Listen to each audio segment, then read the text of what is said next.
Hello everyone, this is Mike Mahajan. Welcome to my channel. If you find my videos useful, so please like, subscribe and share my videos. अगर आपको मेरी previous videos देखनी है तो मेरे channel की playlist में जाके आप देख सकते हैं.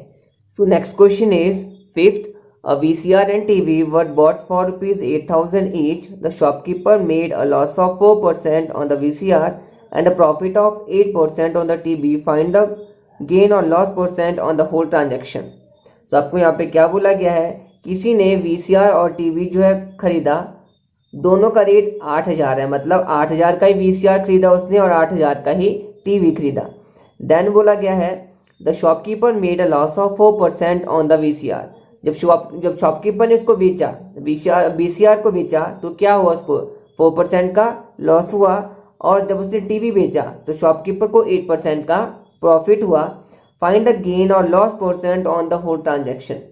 तो आपको बोला गया है, ये तो मान गए कि शॉपकीपर को एक पे लॉस हुआ और एक पे प्रॉफिट हुआ, लेकिन बोला गया अगर हम पूरे की बात करें, ठीक है, मान लो कि उसने शॉपकीपर ने वीसीआर और टीवी जो बेचा उसमें उसको टोटल लॉस हुआ कि टोटल प्रॉफिट हुआ, हमें वो बताना है. पहले तो ये बताना है, देन उसका बताना है अगर प्रॉफिट हुआ तो प्रॉफिट परसेंट निकालना पड़ेगा, अगर लॉस हुआ तो लॉस परसेंट निकालना पड़ेगा. तो लॉस और प्रॉफिट हम कैसे फाइंड आउट करते हैं, हमें सेलिंग प्राइस और कॉस्ट प्राइस पता होनी चाहिए. अगर सेलिंग प्राइस कॉस्ट प्राइस पता हो जाएगी तो हम टोटल गेन या टोटल लॉस निकाल सकते हैं. तो सबसे पहले हम क्या करेंगे, वीसीआर का cost price and selling price find out करेंगे, देन टीवी का cost price and selling price find करेंगे. तो इसका आंसर देखते हैं. तो इसका आंसर देखो, हम दो केस ले रहे हैं, पहले हम वीसीआर लेंगे देन हम टीवी. पहले वीसीआर का हम cost price and selling price find out कर रहे हैं. तो हमें क्या बोला गया था कि वीसीआर और टीवी दोनों ही 8,000 में उसने खरीदे थे, तो मतलब जो खरीदते हैं उस जो प्राइस होता है उसको बोला जाता है कॉस्ट प्राइस. तो सीपी हमें दिया गया है वीसीआर का रुपीज 8,000. अब हमें फाइंड आउट करना है एसपी सेलिंग प्राइस, मतलब उसने कितने में वो शॉपकीपर ने बेचा होगा. तो on VCR shopkeeper made a 4% loss, हमें पता है कि उसने 4% का लॉस किया. अब सेलिंग प्राइस की बात करते हैं. तो देखो अगर उसको 4% का लॉस हुआ, इसका मतलब क्या हुआ, जो 8,000 था, ठीक है ना, 8,000 में उसने क्या किया, कम हुआ, उसको कुछ कम पैसे मिले 8,000 का, तो उसने क्या किया, वो खरीदा था.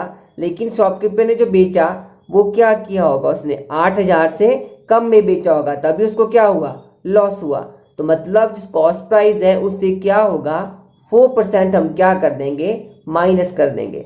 ठीक है ना. सेलिंग प्राइस हमें फाइंड आउट करना है, क्योंकि उसे लॉस हुआ है, तो लॉस का मतलब जितने भी उस शॉपकीपर ने बेचा वो हमें फाइंड आउट करना है, लेकिन जितने में कस्टमर ने खरीदा वो 8,000 है. तो मतलब अगर उसने लॉस में भी वो बेचा है, इसका मतलब इससे उसने कम पैसे में बेचा है. तो हम क्या करेंगे, सीपी से माइनस करेंगे 4% सीपी का ही, जैसा मैंने प्रीवियस क्वेश्चन में किया था. पिछले क्वेश्चन में हमारे पास प्रॉफिट हो रहा था तो हम प्रॉफिट को प्लस कर रहे थे, यहाँ पर लॉस हो रहा है तो लॉस को माइनस करेंगे.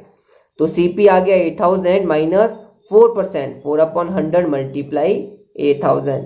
और अब 0 से 0 कैंसिल हो जाएगा, 8 4 32 बन गया 320, साथ में 0 थी, माइनस करके बन गया इतना. इसका मतलब हुआ कि कॉस्ट प्राइस इतना, जो कस्टमर था उसने 8,000 में खरीदा, लेकिन शॉपकीपर ने कितने में बेचा वीसीआर, 7,680 में, तभी उसको लॉस हुआ. अब बात करते हैं टीवी की. तो टीवी में हमारे पास यहाँ पर क्या बोला गया है कि कॉस्ट प्राइस इसकी भी 8,000 थी. अब निकालते इसका सेलिंग प्राइस, तो उसको 8% का प्रॉफिट हुआ शॉपकीपर को. तो सेलिंग प्राइस टीवी का कैसे फाइंड आउट होगा, cost price plus 8% of cost price. जो कॉस्ट प्राइस होगा उससे ज़्यादा में उसने बेचा होगा तभी उसको प्रॉफिट हो रहा है. तो कितना ज़्यादा बेचा उसने, 8% ज़्यादा बेचा, तो 8% ऑफ 8,000, 8,000 का 8% निकलेगा. तो सॉल्व करते हैं इसको, 8,000 प्लस 8% हो गया 8/100 मल्टीप्लाई 8,000. सो 0 से 0 कैंसिल हुई, 8 इज 64, देन 0 साथ में थी 640 हो गया, इनको ऐडअप करके बन गया 8640. तो ये हमारे पास टीवी का क्या निकला, सेलिंग प्राइस, कॉस्ट प्राइस, और हमने प्रीवियस निकाल दिया वीसीआर का cost price and selling price. लेकिन हमें टोटल की बात की है कि टोटल केस में प्रॉफिट हुआ कि लॉस हुआ. तो हमें क्या करना पड़ेगा, total cost price total selling price निकालना पड़ेगा. तो टोटल कॉस्ट प्राइस कैसे निकलेगा, टीवी का कॉस्ट प्राइस प्लस वीसीआर का कॉस्ट प्राइस करके कितना बन गया, 16,000. ठीक है. देन हम सेलिंग प्राइस निकालेंगे टोटल, तो दोनों का सेलिंग प्राइस प्लस कर देंगे, तो ये हमारे पास था वीसीआर का और ये था हमारे पास टीवी का सेलिंग प्राइस, उनको प्लस करके इतना हो गया। अब आप देखोगे टोटल जो कस्टमर ने खरीदा वो इतने रुपए में खरीदा और उसने जो बेचा वो इतने में बेचा। देखो हमारे पास क्या हो रहा है, यहाँ पर सेलिंग प्राइस ज्यादा हो रहा है कॉस्ट प्राइस से, तो मतलब उसको क्या हुआ होगा, प्रॉफिट हुआ होगा। ठीक है, ज्यादा में बेच रहा है, कम में बंदे ने खरीदा, तो मतलब उसको प्रॉफिट हुआ। तो टोटल हम क्या हो गया, उसको टोटल उसको प्रॉफिट हुआ। तो प्रॉफिट क्या होता है, selling price minus cost price, दोनों को माइनस करके आ गया 320।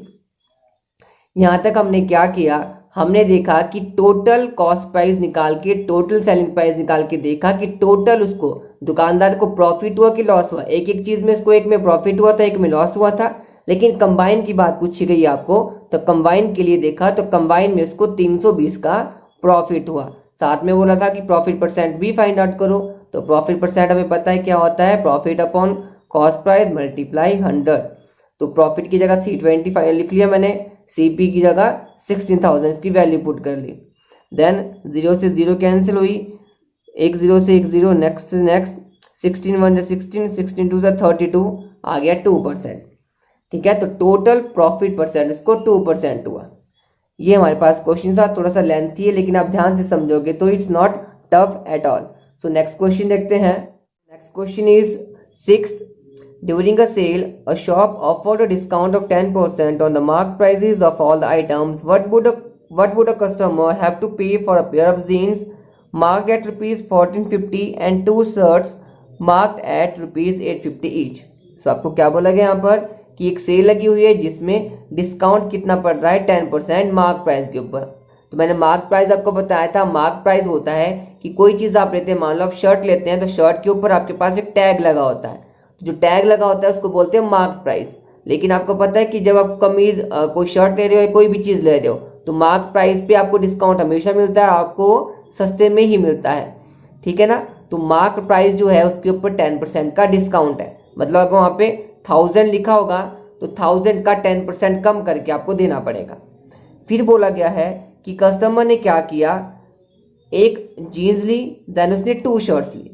ठीक है, 2 शर्ट्स ली उसने, 800 की, दोनों 850 की 2 शर्ट्स ली और 1450 की उसने एक जीन ली। अब आपको बोला गया है कि कस्टमर ने कितना पैसा दिया होगा। मतलब आपके पास क्या बोला गया, ये है मार्क प्राइस, ये मार्क प्राइस है जीन्स का और ये मार्क प्राइस है शर्ट का। ठीक है, लेकिन आपको डिस्काउंट देने के बाद कस्टमर ने इनको दुकानदार को कितना दिया होगा हमें वो बताना है। मतलब पैसा कम होगा डिस्काउंट से, कितना कम होगा पहले वो माइनस करना पड़ेगा, जो बचेगा वो उसने कस्टमर ने दिया होगा शॉपकीपर को। तो उसका आंसर देखते हैं। उसका आंसर देखो, total mark price of pair of jeans and 2 shirts. सबसे पहले मैंने क्या किया, टोटल मार्क प्राइस निकाल दिया। ठीक है, 1450 की उसने क्या ली थी, जीन्स ली थी, और 850 की उसने 2 शर्ट्स ली थी। तो 2 × 850 करना पड़ेगा। एक अगर 850 की है तो 2 शर्ट्स 2 × 850 हो जाएगी। ठीक है, इनको एडअप करने के बाद बन गया 3150।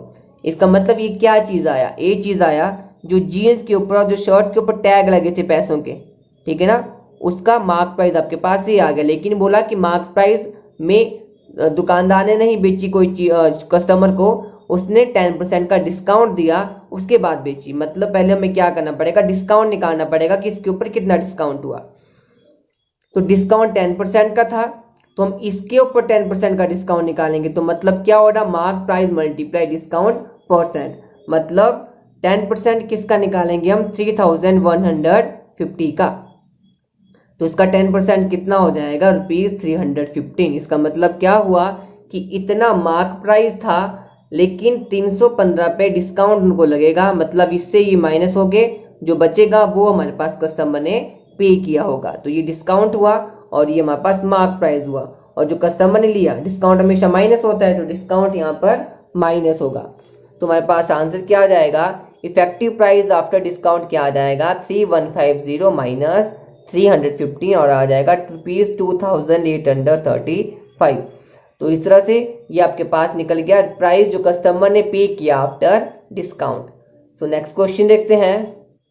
So next question is 7th, a milkman sold two of his buffaloes for rupees 20,000 each. On one he made a gain of 5% and on the other loss of 10%.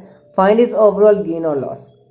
अब देखो वैसा ही क्वेश्चन जैसे हमने 5th क्वेश्चन किया था, उसमें भी आपके पास क्या बोला गया था कि total gain total loss percent निकालो। वैसे ही यहाँ पर बोला गया है, यहाँ पर परसेंटेज नहीं आपको बोला गया, डायरेक्टली आपको बोला है कि गेन या लॉस जो होगा वो फाइंड आउट करो। मतलब क्या हो रहा है, एक मिल्कमैन है, ठीक है, उसने क्या किया, 2 बुफेलोज उसने बेच दी।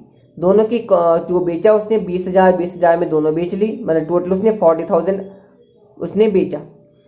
देन उसने क्या किया, एक बुफेलो पे उसको 5% का प्रॉफिट हुआ और एक पे उसको 10% का लॉस हो गया।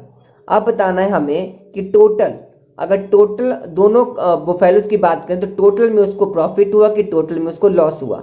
तो पहले हम वैसे ही करेंगे, पहले एक बुफेलो का cost price and selling price find out करेंगे, फिर दूसरी बुफेलो का cost price and selling price find out करेंगे। देन हम क्या करेंगे, देखेंगे कि कॉस्ट प्राइस ज़्यादा है कि सेलिंग प्राइस ज़्यादा है, उस हिसाब से लग जाएगा पता कि गेन हुआ कि लॉस हुआ। तो इसका आंसर देखते हैं। इसका आंसर देखो तो सेलिंग प्राइस आपको ईच बुफेलो का दिया 20,000। अब बुफेलो 2 थी तो 2 बुफेलो का सेलिंग प्राइस कितना आ जाएगा, 2 × 20,000 मतलब 40,000। ठीक है, टोटल सेलिंग प्राइस हमारे पास ये है। अब एक एक बुफेलो की बात करते हैं। फर्स्ट बुफेलो को उसने 10% के लॉस में निकाल दिया था, बेचा था। अब निकालेंगे कॉस्ट प्राइस। तो अगर आपको सेलिंग प्राइस पता हो और परसेंटेज में अगर आपको लॉस पता हो तो कॉस्ट प्राइस कैसे फाइंड आउट करते हैं। सो कॉस्ट प्राइस का फॉर्मूला होता है 100/100 minus loss percent multiply selling price. ठीक है, अगर आपको सेलिंग प्राइस और लॉस परसेंट पता हो और आपको कॉस्ट प्राइस फाइंड आउट करना हो तो ये फॉर्मूला होता है।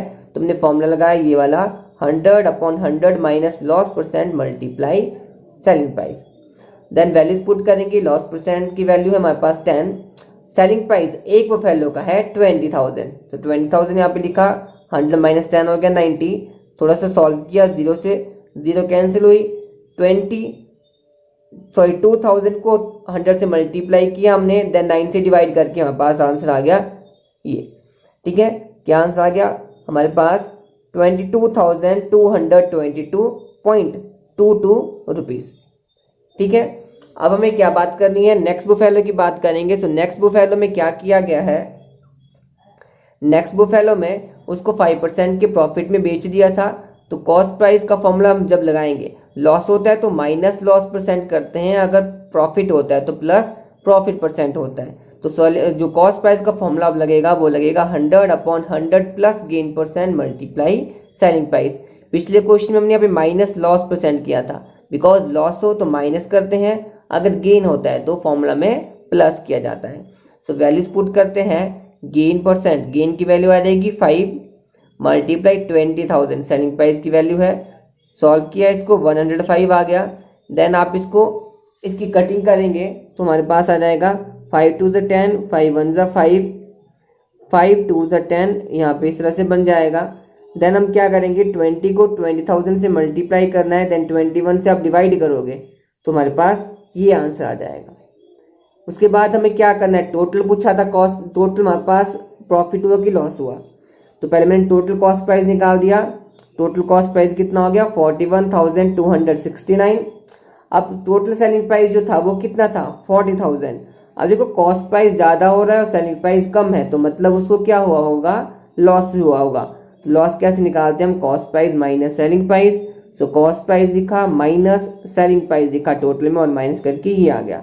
तो मतलब अगर उसने इकट्ठे जो दोनों बुफेलो बेची उसका अगर टोटल हम देखें तो उसको 1,269.84 रुपीज़ का लॉस हुआ। ठीक है, ये हमारे पास हुआ क्वेश्चन नंबर 7। सो आज के लिए इतना ही करेंगे, नेक्स्ट क्वेश्चन करेंगे नेक्स्ट वीडियो में। अगर आपको इन क्वेश्चन से रिलेटेड कोई भी प्रॉब्लम हो तो आप कमेंट सेक्शन में कमेंट कर सकते हैं। Till then, thank you.